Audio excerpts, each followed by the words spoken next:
Hello बच्चों, तो environmental education and disaster management आज का जो टॉपिक लिया है हमने दैट इज वेरी इंपॉर्टेंट और हमने हमेशा कहा है कि वही टॉपिक हम कंसीडर करते हैं जो एग्जाम में आने वाले हैं।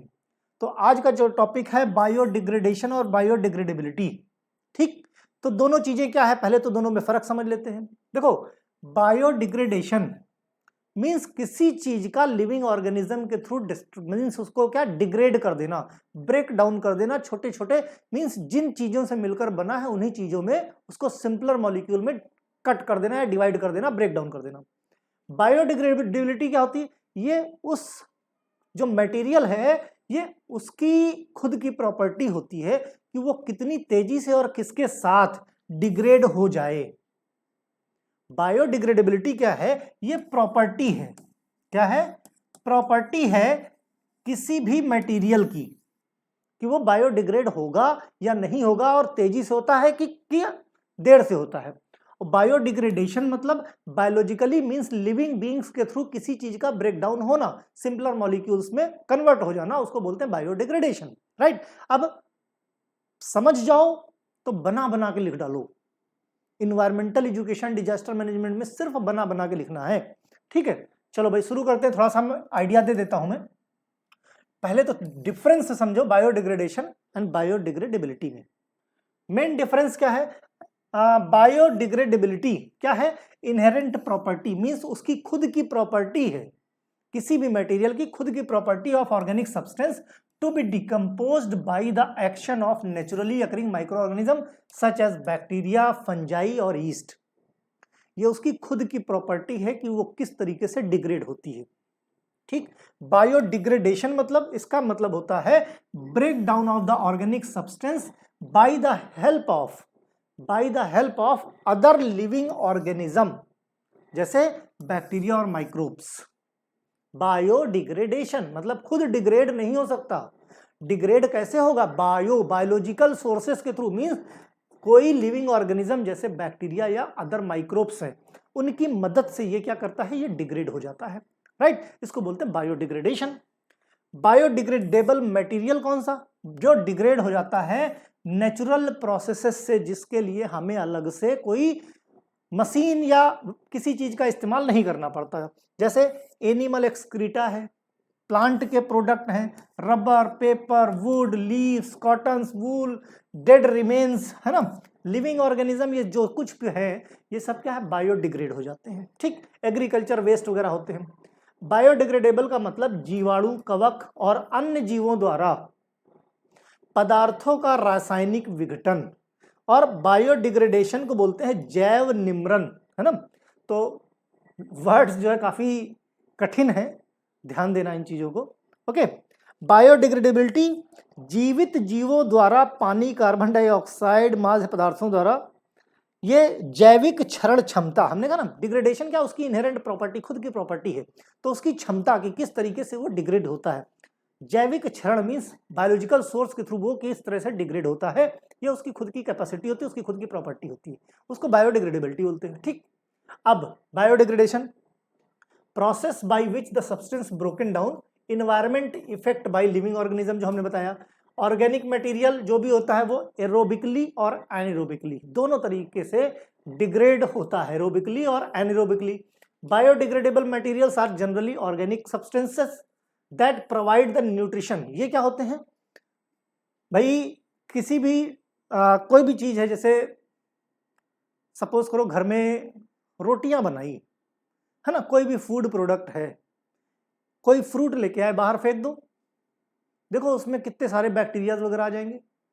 क्यों? ये सब बायोडिग्रेडेबल है। क्यों आ जाएंगे? क्योंकि उससे उनको क्या मिलता है? न्यूट्रिशन मिलता है, उससे उनको न्यूट्रिशन मिलता है। ठीक, लिस्ट ऑफ बायोडिग्रेडेबल प्रोडक्ट की बात करें तो बायोडिग्रेडेबल का मतलब होता है इको फ्रेंडली, मतलब जो नेचर के थ्रू डिग्रेड हो जाए, नेचर को नुकसान न पहुंचाए, जिनको नेचर हमारा डिग्रेड कर सकता है, उसीलिए बोलते हैं उनको इको फ्रेंडली। ठीक है, आजकल बहुत इको फ्रेंडली चीजें चल रही हैं। All you needs to do check the label, make sure the actually biodegradable. जब भी कोई प्रोडक्ट लेते हो उसके ऊपर देखो हमेशा इको फ्रेंडली का लेबल लगा होता है, ग्रीन कलर का इको फ्रेंडली लगा हुआ होता है ना। देखो biodegradation, environmental condition, micro organism और किस तरह से वो डिग्रेड होके कौन सा कंपाउंड बनाता है ना, इन चीजों पे बहुत मैटर करता है।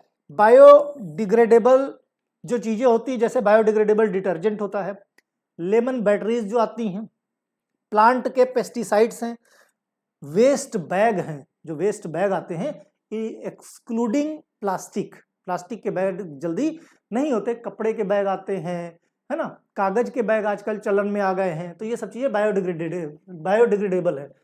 सम सच स्पैन, कुछ टाइम स्पैन है कि किस चीज को डिग्रेड होने में कितना टाइम लगता है, इससे पता चलेगा आपको कितने खतरनाक है ये।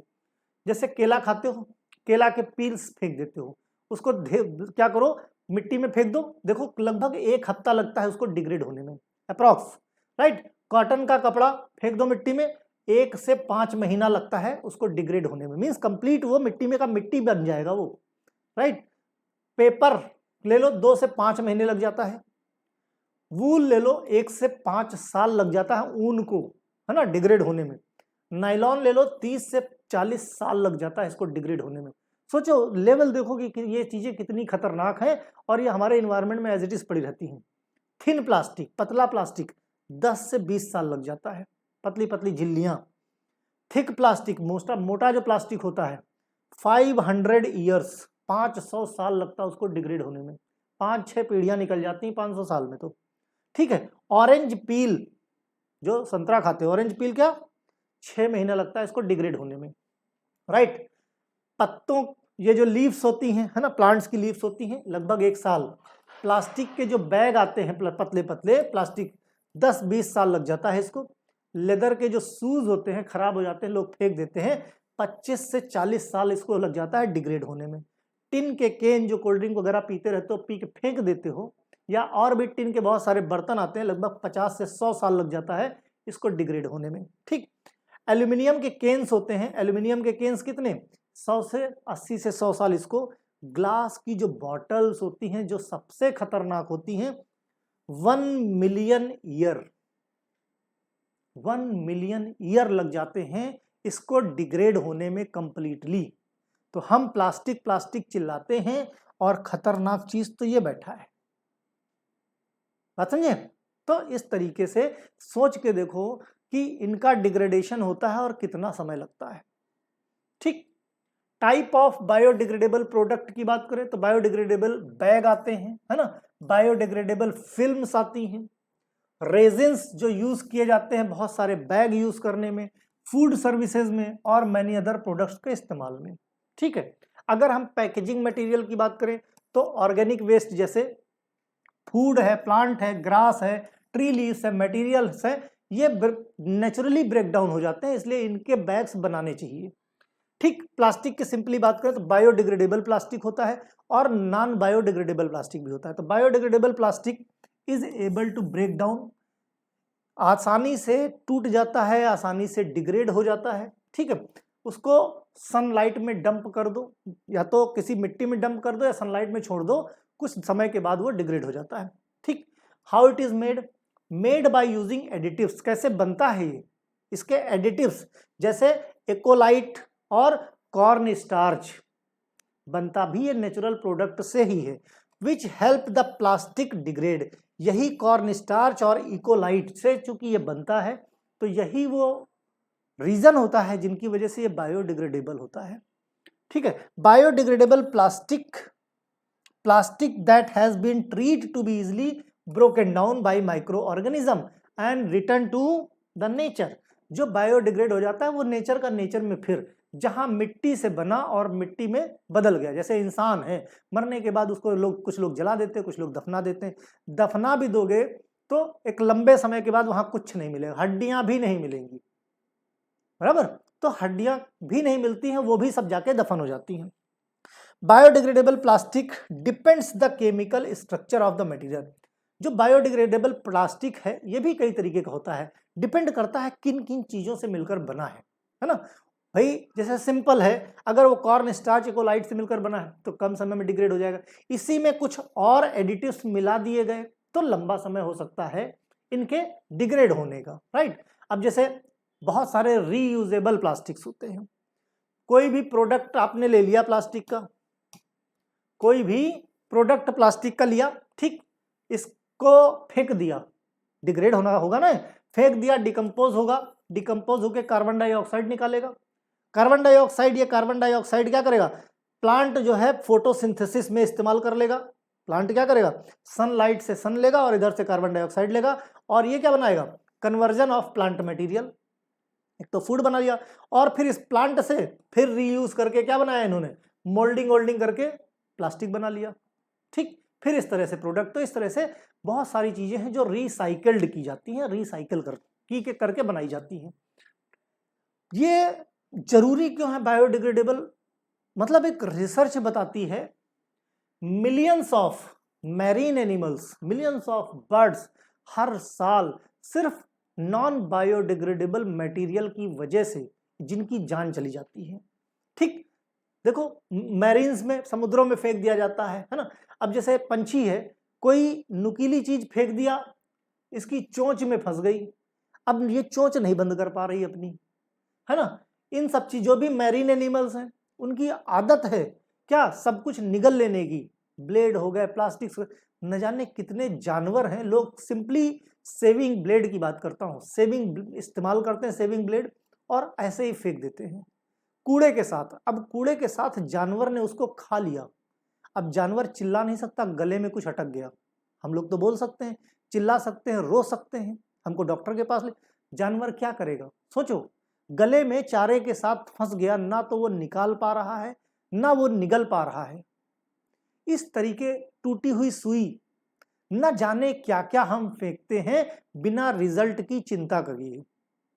लिटरली कोशिश यही करनी चाहिए, जितने भी नॉन बायोडिग्रेडेबल चीजें हैं, ये बायोडिग्रेडेबल चीजों से सेपरेट। अब जैसे ब्लेड है, निडल है, सुई, ये सब क्या करो भाई, फेंकना ही है तो ऐसे मत फेंको ना, उसको छोटा सा गड्ढा खोद के डाल दो, उसके अंदर खुद ही अपने आप तुम देखोगे जाके साल भर के बाद वो कुछ नहीं मिलेगा, किसी जानवर को नुकसान भी नहीं पहुंचाएगा।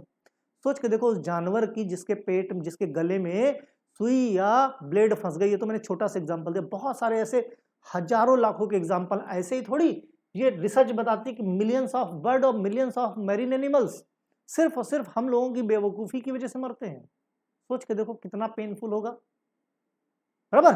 तो ये स्थिति है बायोडिग्रेड। देखो इधर ध्यान से देखो, ये पंछी है, देखो इसकी चोंच में ये प्लास्टिक फंस चुका है, ये देखो टर्टल्स क्या फंस गया इसके, ये देखो ये बीच में इसमें फंस गया, देखो ये पंछी है बेचारा, सांस नहीं ले पा रहा, ये प्लास्टिक है, प्लास्टिक की बोतल इसकी एक चोंच में फंस गई, बेचारे की फंस गई कि नहीं, देखो अब ये बंद नहीं कर पा रहा।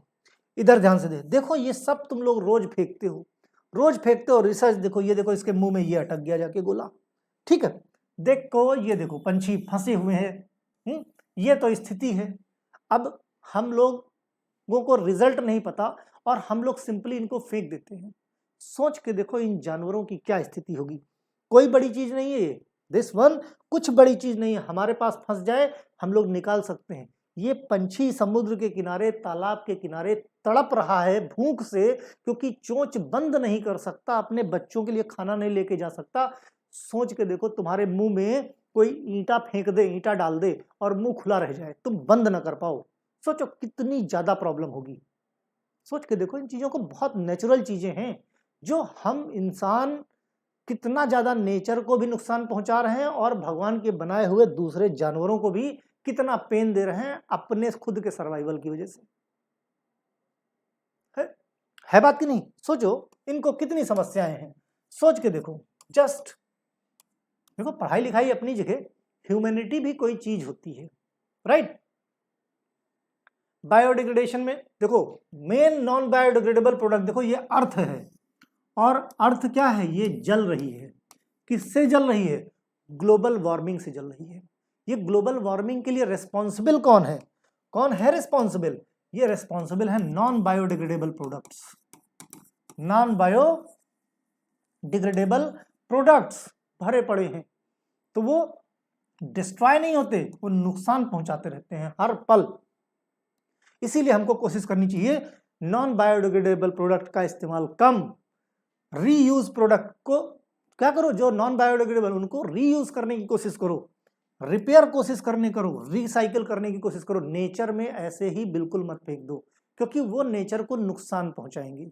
तो अगर नॉन बायोडिग्रेडेबल है तो कोशिश करो उसको रिसाइकिल करने की, जिससे हमारा एनवायरनमेंट बचा रहे। अदरवाइज आने वाली जनरेशन को आप क्या दे के जाओगे?